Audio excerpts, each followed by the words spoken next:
Subscribe करें और bell दबाएं ताकि कोई खबर रह न जाए।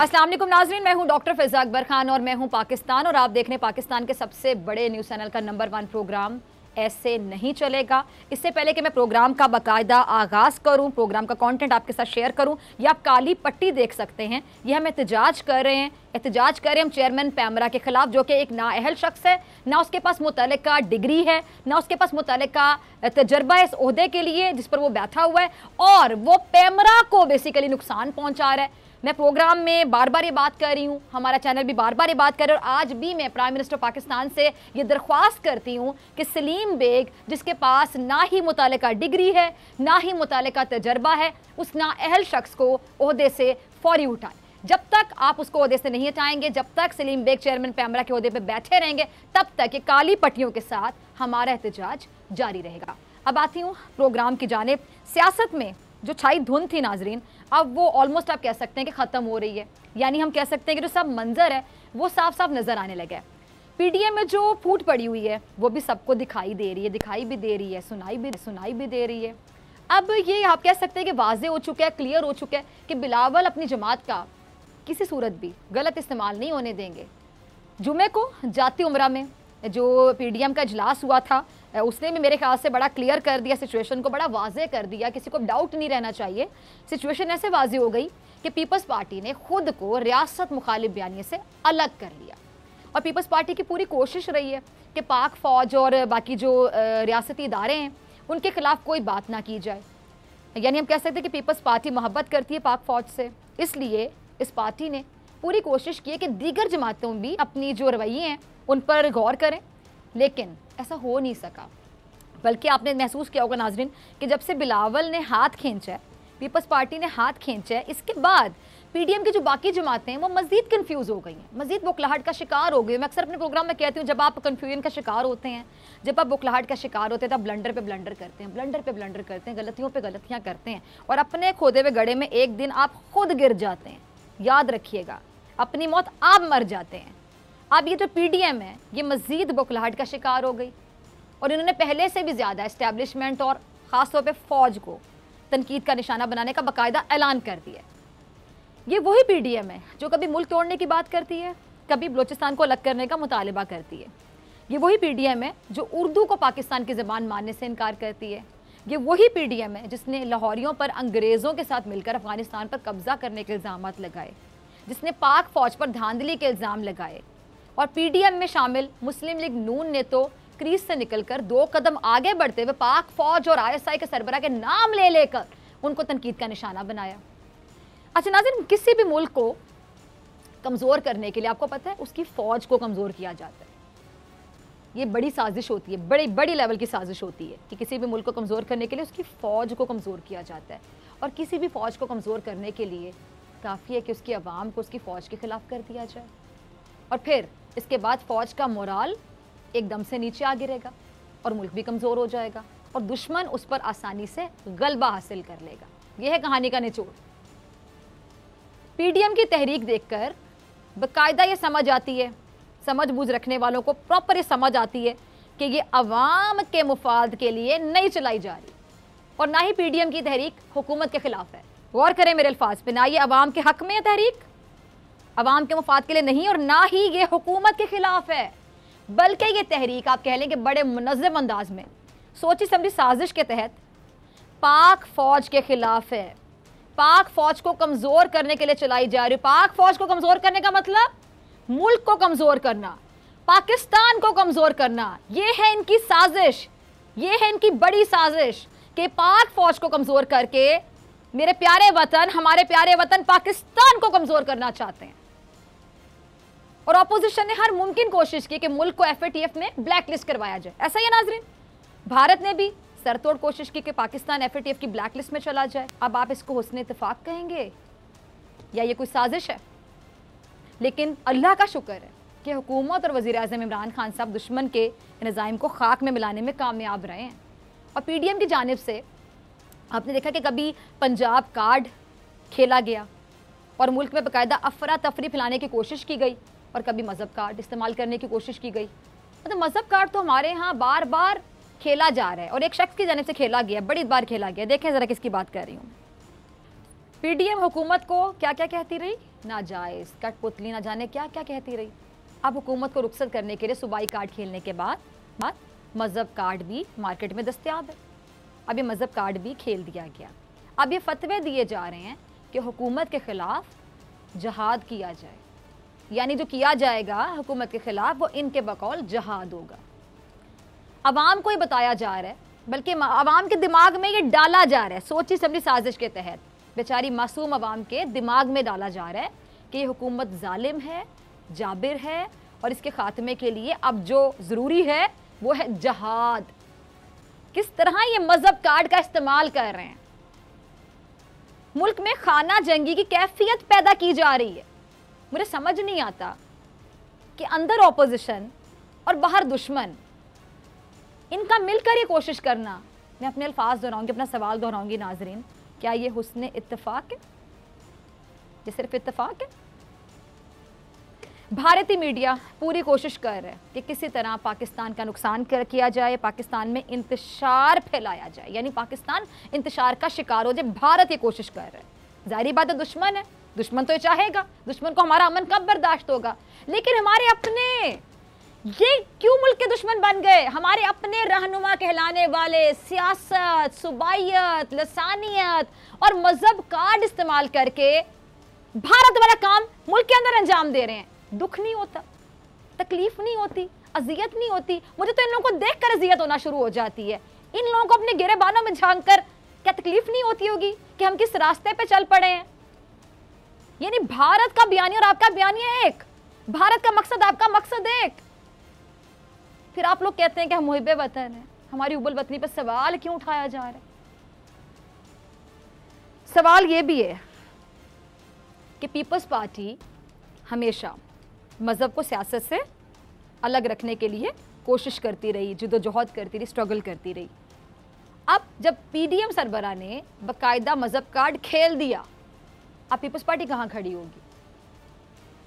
इसका जवाब सिंपल सा है कि बिलावल ने खुद को और अपनी जमात को इसी वजह से अलग कर लिया है क्योंकि वो इस तरह की सियासत को पसंद नहीं करते। उनकी पार्टी इस तरह की सियासत को पसंद नहीं करती है जो ये बाकी पीडीएम वाले कर रहे हैं।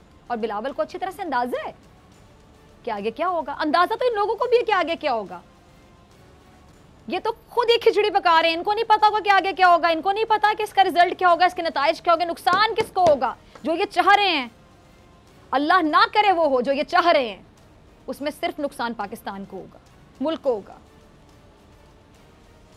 शायद बिलावल ये समझ चुके हैं कि आगे क्या होगा। शायद उन्होंने पहले दीवार पर लिखा हुआ पढ़ लिया था, इसलिए उन्होंने सोच लिया और सोच समझकर खुद को इस बयानिए से अलग कर लिया। अब ये दो चीज़ें ना, एक रियासत मुखालिफ बयानिया, रियासत मुखालिफ बयानिया, इस लफ्ज़ पे गौर कीजिए नाजरीन। रियासत मुखालिफ बयानिया किसके खिलाफ जाता है? कि हमारे मुल्क के खिलाफ नहीं जाता। और मज़हब कार्ड, इन दोनों चीज़ों पर गौर कीजिएगा। बिलावल ने, पीपल्स पार्टी ने खुद को इन दोनों चीज़ों से अलग कर लिया, रियासत मुखालिफ बयानी से भी अलग कर लिया और मज़हब कार्ड से भी अलग कर लिया।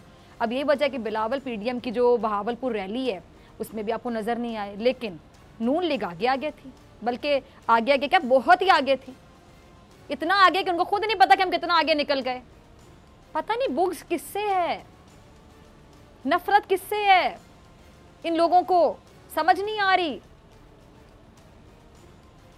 अच्छा नाज़रीन, अब बात सियासत से आगे निकल गई है।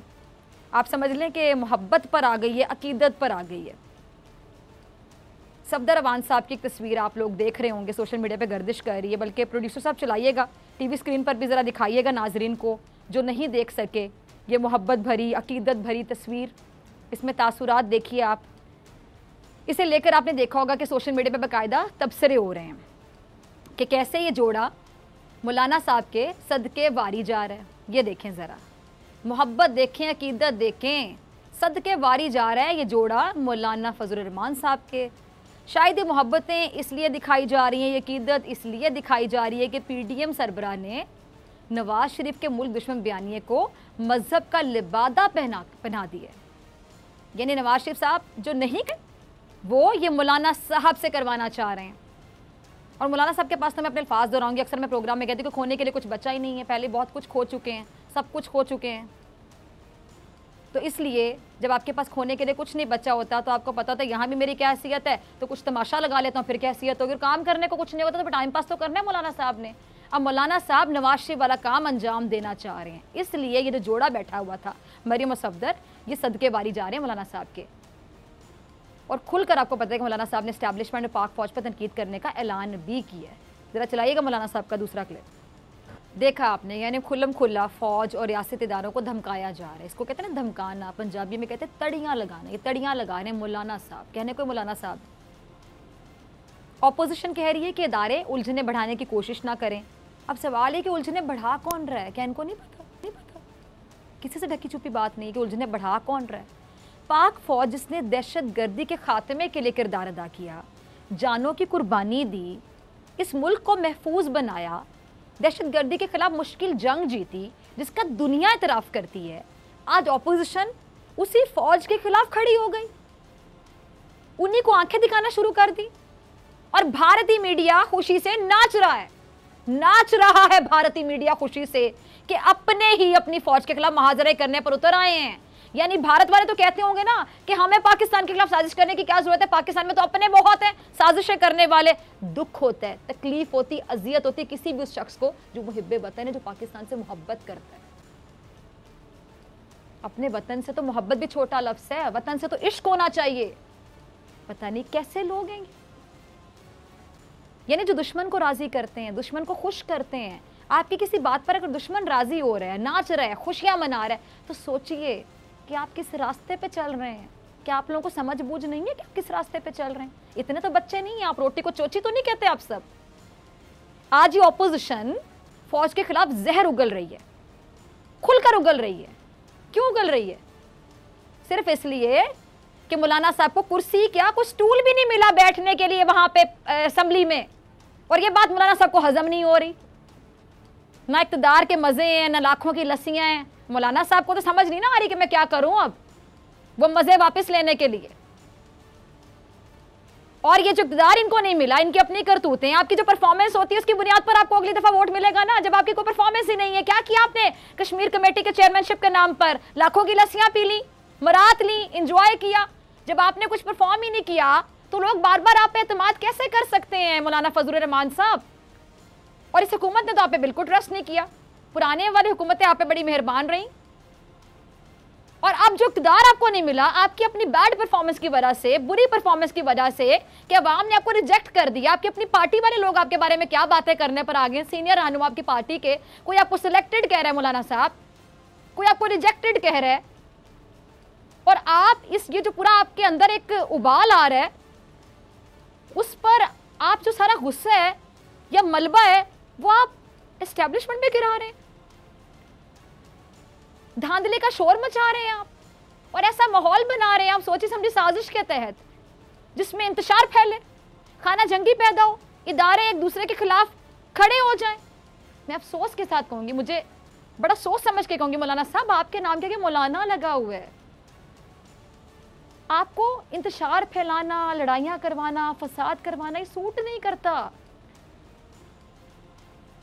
अमेरिकी सदर ट्रंप ने भी, आपको याद है नाज़रीन, के धांधली का रोना रोया, जिस पर अमेरिका के जो 10 साबिक दिफाई चीफ्स हैं ना, उन्होंने Washington sign piece of opinion लिख कर दिया है, जिसमें क्या कहा गया है, जिसमें क्लियरली कहा गया है कि अमेरिकी एस्टैब्लिशमेंट ट्रंप की किसी भी तरह से मदद नहीं करेगी।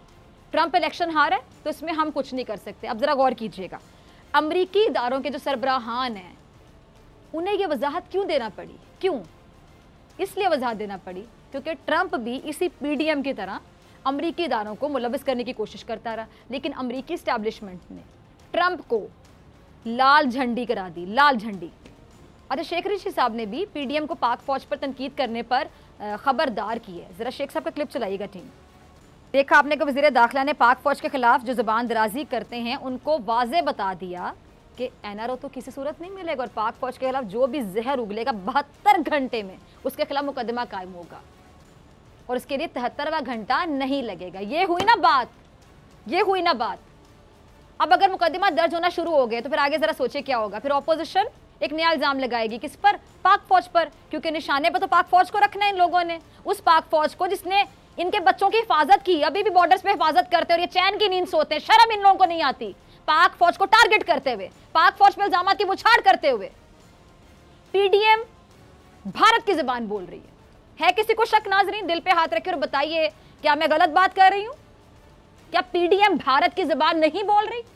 भारतीय मीडिया ने पीडीएम की जो भावलपुर की रैली है उसको इतने भरपूर अंदाज में कवरेज क्यों दिया? क्या फायदा था? फायदे के बगैर तो कोई कुछ काम नहीं ना करता, तो भारतीय मीडिया को कवरेज करने का क्या फायदा हुआ? जाहिर सी बात है, भारतीय मीडिया हर उस बयानिए की हिमायत करेगा जो कौमी सलामती के इदारों और हुकूमत के खिलाफ जाएगा। सिंपल अल्फाज में, भारत हर उस बयानिए के को सपोर्ट करेगा जो पाकिस्तान के खिलाफ जाएगा, क्योंकि वो तो हमारा दुश्मन है। लेकिन पाकिस्तान में बसने वाले ये जो पीडीएम टोला है, इसमें जो बहुत अपने आप को मंझे हुए सियासतदान कहते हैं, इनको शर्म कब आएगी? और भारतीय मीडिया आप समझ कि पीडीएम की तहरीक में वो जो कहते हैं ना कि शादी में, बेगानी शादी में अब्दुल्ला दीवाना, वो वाला किरदार अदा कर रहा है। जरा भारतीय मीडिया का क्लिप देखिएगा। भारतीय मीडिया क्या है जी? गोदी मीडिया है। गोदी लिया हुआ नरेंद्र मोदी ने और बीजेपी की गवर्नमेंट ने। ये जाली मीडिया है, गोदी मीडिया। इसके पास मोदी के कठपुतली काम कर रहे हैं जो उसके इशारे पर दुम हिलाते हैं। अर्नब गोस्वामी जैसे कातिल मौजूद हैं इस मीडिया में, भारतीय मीडिया में, जो जहनी बीमार हैं, जिनको जेल से ज्यादा पागल खाने जाने की जरूरत है। भारतीय मीडिया ने बहावलपुर रैली को देखा आपने नाज़रीन कि कैसे दिखाया? ऐसे दिखाया जैसे सारी आवाम हुकूमत के खिलाफ निकल खड़ी हो। यही नहीं, उस झूठे मीडिया ने तो ये तक कह दिया कि बहावलपुर में नई काबीना भी फाइनल हो गई है। और दूसरा, भारतीय मीडिया पीडीएम की आला क़यादत को हीरो बनाकर पेश कर रहा था, इस क़यादत को खिराज तहसीन पेश कर रहा था कि इसने आर्मी चीफ और वजीर आजम इमरान खान के खिलाफ बगावत कर दी है। अब मुझे समझ नहीं आ रहा कि भारतीय मीडिया पीडीएम की ज़बान बोल रहा है या फिर पीडीएम भारतीय मीडिया की। भारतीय मीडिया पीडीएम की ज़बान बोल रहा है या फिर पीडीएम भारतीय मीडिया की। भारत तो खौफजदा है पाकिस्तान की कामयाबियों से। भारत को तो कभी बर्दाश्त नहीं होता कि पाकिस्तान में अमन हो, पाकिस्तान की इज्जत हो दुनिया में।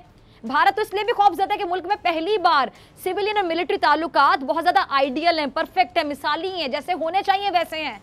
और पीडीएम और भारतीय मीडिया को ये हजम नहीं हो रहा है। मैं अपने अल्फाज बार बार प्रोग्राम में दोहरा रही हूँ कि चले भारत को तो हजम नहीं होगी पाकिस्तान की कामयाबियां, वो तो दुश्मन है, रिवायती दुश्मन है, रिवायती हरीफ है। लेकिन हमारे अपनों को पाकिस्तान की कामयाबी क्यों खटक रही है? हमारे अपनों को क्यों खटक रही है? ये पीडीएम टोले को क्यों समझ नहीं आ रही है चीज? प्राइम मिनिस्टर का क्लिप होगा, जरा चलाइएगा।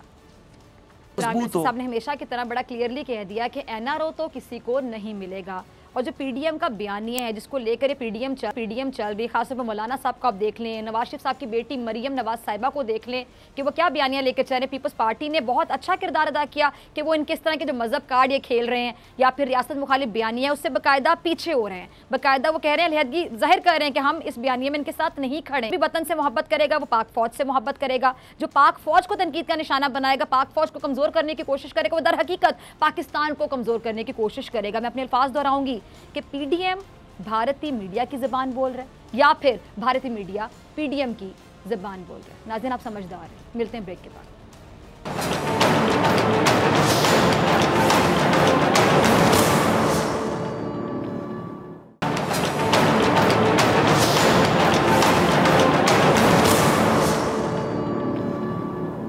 आज हुकूमत की तरफ से एक बड़ा फैसला सामने आया है। हुकूमत ने 18 जनवरी से तमाम जो तालीमी इदारे हैं वो मरहलावार खोलने का फैसला कर लिया है। मरहलावार आज वफाकी वज़ीर तालीम शफ़क़त महमूद की ज़ेर सदारत बैनुल सूबाई वज़राए तालीम कॉन्फ्रेंस भी हुई, जिसमें वज़ारत सेहत हुकाम ने कोरोना की जो ताज़ा सूरत हाल है उस पर ब्रीफिंग दी।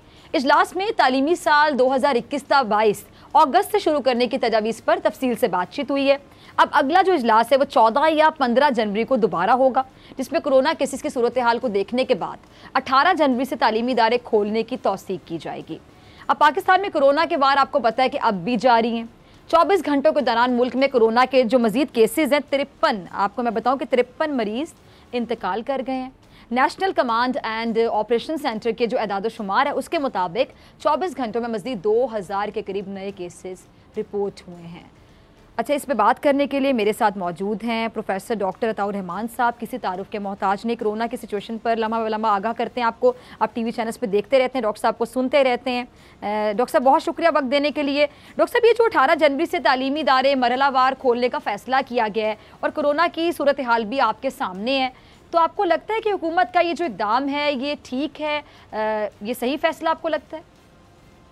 जी शुक्रिया। बिस्मिल्लाहिर्रहमानिर्रहीम। बात यह है कि ये कोरोना जो है ये इतनी जल्दी जाने वाला नहीं है, ये कई साल तक आपके साथ रहेगा और इसके वैक्सीन जब तक पूरे मुल्क में नहीं आ जाती और सबको नहीं लग जाती, जब तक प्रोटेक्शन नहीं होगी, तो आप 2 साल के लिए तो नहीं बंद कर सकते स्कूल्स को, कॉलेजेस को, यूनिवर्सिटी को।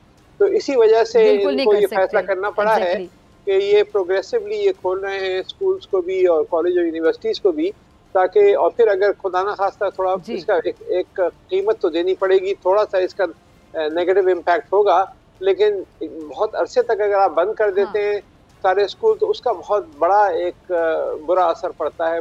तो इस वजह से ये करना पड़ रहा है, मजबूरी की हालत है लेकिन करना पड़ रहा है, इसके अलावा कोई चारा नहीं है। आप बंद नहीं कर सकते बहुत ज़्यादा अरसे के लिए सारे अपने स्कूल। अच्छा डॉक्टर साहब, ये ठीक है, जिससे पूरी दुनिया में एसओपीज़ का बड़ा ख्याल रखा जा रहा है, तो हमारे यहाँ अगर स्कूल्स खोले जा रहे हैं, तालीमी इदारे खोले जा रहे हैं, या जिस तरह लोग मार्केट्स में जाते हैं, तो हमारे यहाँ ज़्यादा परेशानी का सामने इसलिए शायद करना पड़ता है कि बहुत से लोग, तो आपको पता है अब भी ऐसे लोग हैं जो अभी भी कोरोना को नहीं मानते। आप उनको बताते हैं कोरोना, तो वो कहते हैं कोरोना है ही नहीं, आपने कोरोना का मरीज देखे, हमें दिखाते, उल्टा मजाक उड़ाना शुरू कर देते हैं। चले हम कह सकते हैं कि कम पढ़े लिखे लोग हैं वो जो नहीं समझते हैं, लेकिन उनमें अफसोस की बात है कि कुछ पढ़ा लिखा तबका भी शामिल है जो अभी तक इतने केसेज आ चुके हैं, इतने लोग इंतकाल कर चुके हैं, इतने लोग इस दुनिया से जा चुके हैं, लेकिन वो लोग अभी भी कोरोना को मानने के लिए तैयार नहीं है। ये जो एसओपीज़ को फॉलो ना करने वाली बात है, ये इसके लिए कितनी आगाही देनी चाहिए, क्या करना चाहिए, मजीद कोई आगाही मुहिम का आगाज करना चाहिए गवर्नमेंट को, किस तरह लोगों को समझाया जाए कि कोरोना है और वक्त गुजरने के साथ साथ मजीद खतरनाक होता चला जा रहा है, जैसे जैसे म्यूटेट कर रहा है, अपनी शक्ल को चेंज कर रहा है। जी बात यह है कि जो लोग मानने के लिए तैयार ही नहीं है उनके लिए तो कुछ नहीं कहा जा सकता, लेकिन जो मंतक में बिलीव करते हैं, ये तो हमारी लेबोरेटरी है कराची यूनिवर्सिटी में जहां हम इसको देख भी रहे हैं, इसका स्ट्रक्चर भी डिटरमिन किया है, तकरीबन 30,000 मॉलिक्यूल्स की लड़ी है, इसका जो आरएनए स्ट्रक्चर है, म्यूटेशंस कहाँ पर आ रही हैं वो भी हम देख रहे हैं। 109 जगह पे हमने म्यूटेशन मिली है हमें इस वायरस के मुख्तलिफ जगहों पर जहाँ पे तब्दील हो रहा है। तो ये जो है ये तो एक ठोस हकीकत है कि ये वायरस है, ये फैल रहा है, पूरी दुनिया को इसने पूरा मुंजमद करके रख दिया है और अमवात हो रही हैं, हॉस्पिटल्स आपके भरे हुए हैं। दुनिया में देखिए कि कितनी अमवात हुई हैं, 3.5 लाख अमवात तो अमेरिका में हो चुकी हैं, तकरीबन इसी तरह हिंदुस्तान में कोई 1.5 लाख अमवात हो चुकी हैं। पाकिस्तान फिर भी अल्लाह के फजल से बहुत बचा हुआ है और मुकाबलतन बहुत कम अमवात हुई हैं, बहुत कम केसेस हैं, और उसकी वजह यही है कि बहुत एहतियात से और बहुत अच्छे तरीके से हैंडल किया गया है। इस पूरे सिलसिले को एक मंतक की बुनियाद पे हैंडल किया गया है, जो स्मार्ट लॉकडाउन है। कोई 5,000 ऐसे मकाम है मुल्क के अंदर जो इस वक्त लॉकडाउन में हैं और रोजाना की बुनियाद पे देखा जाता है कौन से इलाकों को खोला जाए और कौन से इलाकों को बंद करा जाए, और पूरी दुनिया में इस पॉलिसी को सराहा गया है।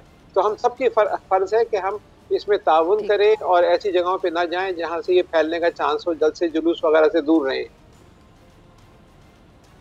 ठीक है जी। अच्छा डॉक्टर साहब, ये जो वैक्सीन है, वैक्सीन लगने का अमल भी आपको पता है कि बहुत से ममालिक में जारी हो चुका है, शुरू हो चुके हैं, तो उसके क्या रिजल्ट्स आ रहे हैं, उस हवाले से कोई अपडेट है तो प्लीज़ ज़रा शेयर कीजिएगा। जी इस वक्त तकरीबन 200 कंपनियां हैं जो कि वैक्सीन बना रही हैं और उनमें से तकरीबन 9 या 10 कंपनियां ऐसी हैं जिन्होंने वैक्सीन के फेज़ 3 क्लिनिकल ट्रायल मुकम्मल कर लिए हैं और कुछ के उनके जो ममालिक हैं उनकी रेगुलेटरी अथॉरिटीज़ ने अप्रूवल भी दे दी है। इनमें से 4 कंपनियां अमरीकी हैं, 3 कंपनियां चाइनीज़ हैं और एक रशियन है और एक बरतानिया की है एस्ट्राजेनेका। तो ये 9 कंपनियां हैं जिनके उनमें से 2 कंपनियों के ट्रायल्स जो हैं, जो चाइनीज़ कंपनीज हैं, वो पाकिस्तान में भी चल रहे हैं। एक का मेरे इदारा जो है international centre for chemical and biological sciences, हमारा इंडस हॉस्पिटल के साथ मिलकर एक जो सिनोफार्म जो सबसे बड़ी कंपनी है चाइना की वैक्सीन की, उनके साथ क्लिनिकल ट्रायल चल रहा है, और एक जो है वो कैंसिनो बायो है जिसका क्लिनिकल ट्रायल NIH और दूसरे हॉस्पिटल के साथ चल रहा है और बहुत मुस्बित इनके रिजल्ट्स हैं। मतलब 85% से लेके 95% के दरमियान पॉजिटिव रिजल्ट्स आ रहे हैं।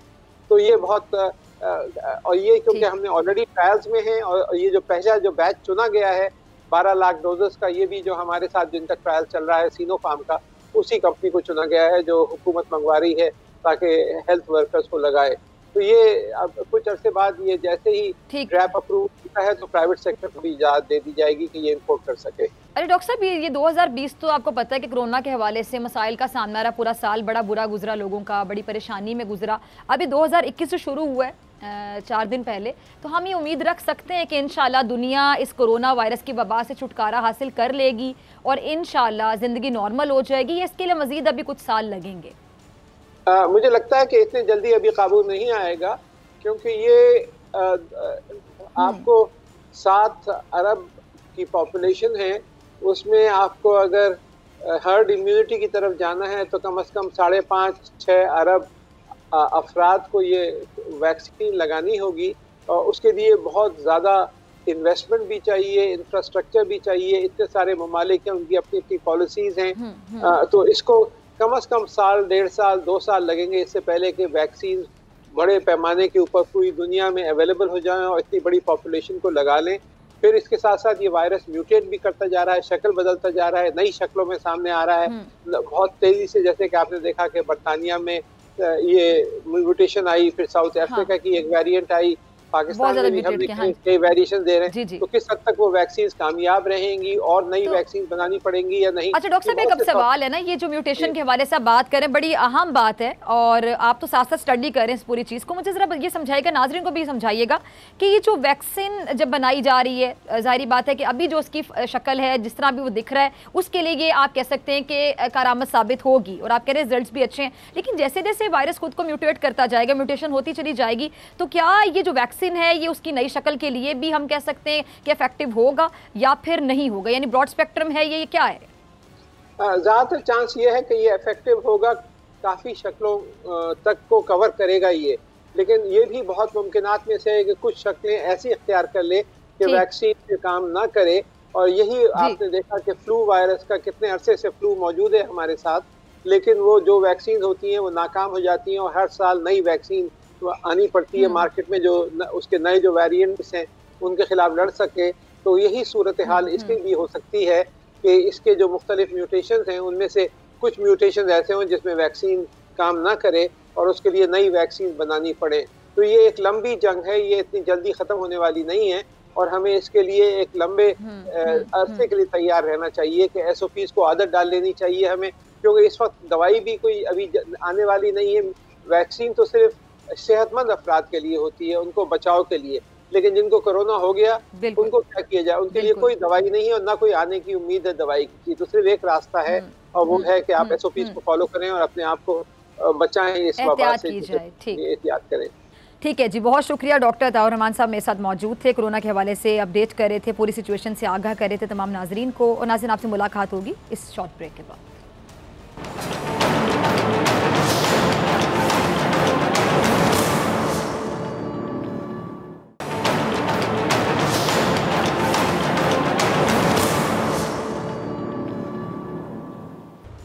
जी तो नाज़रीन, आपने क्लिप देखा जो एक पुलिस सिपाही का है जिसकी बहन को मुबैना तौर पर अगवा किया गया था और 27 दिन तक ये खबर किसी मीडिया पर नहीं आई।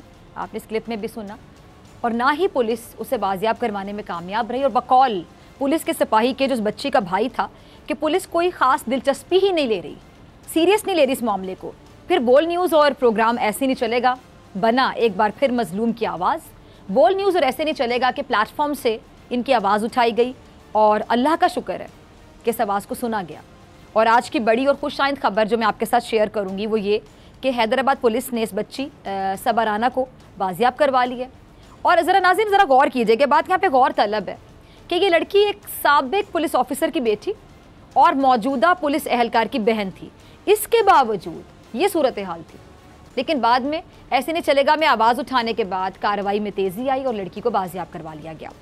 पुलिस के मुताबिक इसकी तफसील कुछ मैं आपको ज़रा बता दूं कि SSP हैदराबाद अब्दुल सलाम शेख के मुताबिक बच्ची को मंसूर नामी शख्स किसी गलत मकसद के लिए इस्तेमाल करना चाहता था, जो झांसा देकर उसे हैदराबाद से कराची ले गया था।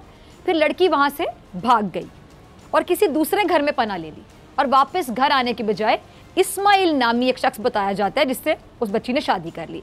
और पुलिस ने मोबाइल लोकेटर के ज़रिए इस्माइल के घर को ट्रेस किया और लड़की को बाजियाब करवा लिया। अब पुलिस के मुताबिक लड़की बालिग है। अब अदालत ये फैसला करेगी कि लड़की ने कहाँ रहना है। अगर लड़की की शादी ज़बरदस्ती हुई है और ये साबित हो जाता है तो फिर इस्माइल पर भी मुकदमा दर्ज होगा। अब दूसरी जानिब मंसूर नामी जो शख्स है उसकी तलाश भी जारी है। और नाज़रीन, हमारे प्रोग्राम का मकसद भी यही है कि अवामी मसाइल को उठाया जाए और जहाँ जहाँ अवाम को मुश्किल पेश आ रही है उसे हम दूर करने में अपना किरदार अदा करें। अब मेरे साथ मौजूद हैं सदीक जान, नुमाइंदा खुसूसी हमेशा की तरह अपनी बड़ी खबर के साथ। सदीक, सुनने में आ रहा है कि पीडीएम की जो रावलपिंडी की जानिब मार्च है उसकी धमकी का नोटिस ले लिया गया और वज़ीर दाखिला को कोई बड़ा हुक्म दे दिया है वज़ीर आज़म साहब ने। क्या है बड़ा हुक्म? जी बिल्कुल, प्राइम मिनिस्टर पाकिस्तान ने वज़ीर दाखिला को ये हुक्म दिया शेख रशीद साहब को कि अब वो अपनी तैयारी मुकम्मल रखें, अपने इंतज़ामात मुकम्मल रखें। उसकी वजह यह है कि जैसे हम इस प्रोग्राम में मुसलसल ये बात करते रहे कि हुकूमत बहुत पुरएतमाद भी है, बहुत कॉन्फिडेंट भी है, बहुत रिलैक्स भी है, और वो यही कहते हैं कि इनको एक्सपोज होने दें, इनको जलसे करने दें, इनको तकरीरें करने दें, इनके जलसों को फ्लॉप होने दें, इनकी तकरीरों के ज़रिए इनके अंदर का जो कुछ है वो बाहर आने दें, लोगों को पता चलने दें कि किसका एजेंडा आगे बढ़ा रहे हैं, कैसे ये फ़ौज के ख़िलाफ़ हैं। तो ये सारी चीज़ें हो रही थी। हुकूमत में दो तरह की सोच थी। एक ये थी कि हमें इनको बिल्कुल नहीं आने देना चाहिए था, एक थी कि नहीं हमें इनको आने देना चाहिए था, आने देना चाहिए जब ये लॉन्ग मार्च लेकर आएँ।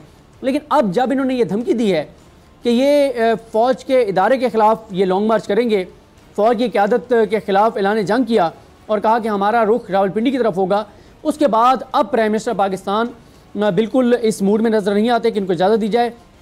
इस हवाले से शेख रशीद साहब को ये कह दिया गया है कि वो अपनी तैयारी मुकम्मल करें।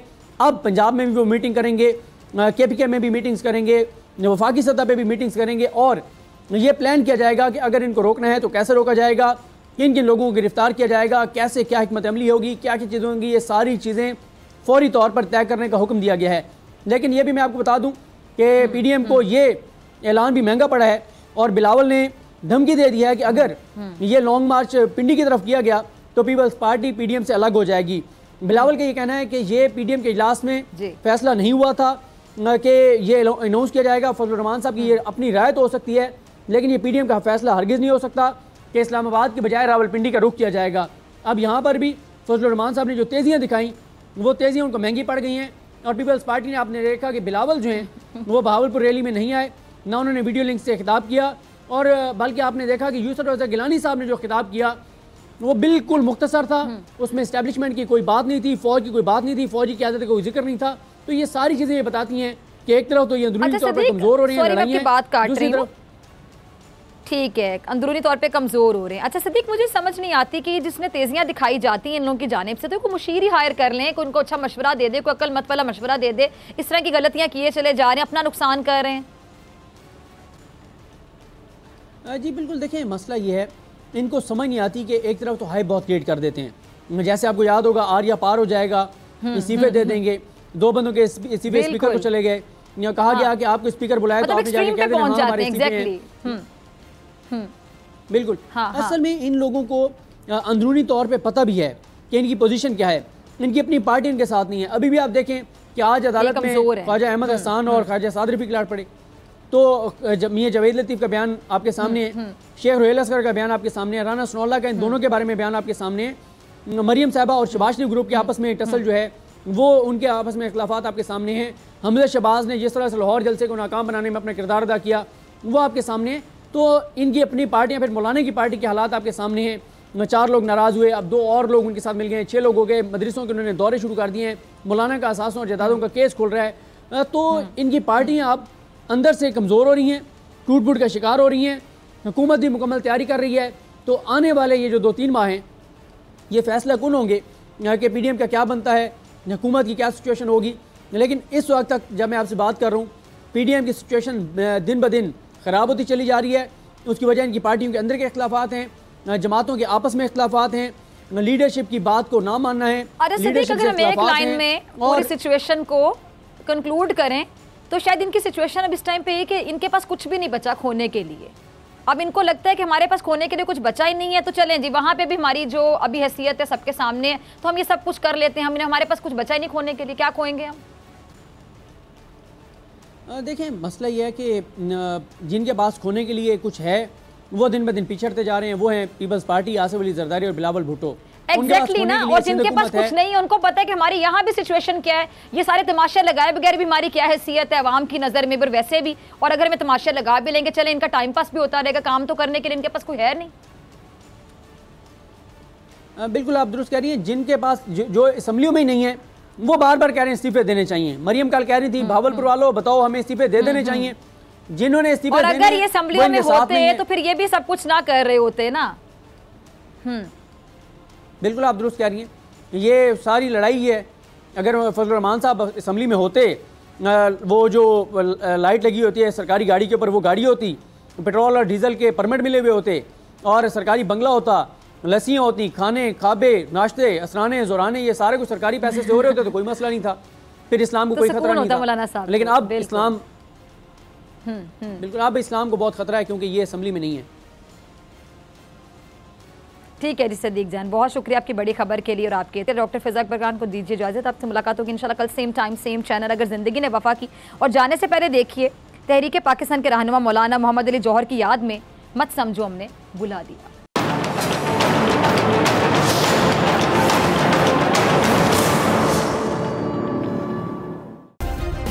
सब्सक्राइब करें और बेल दबाएं ताकि कोई खबर रह न जाए।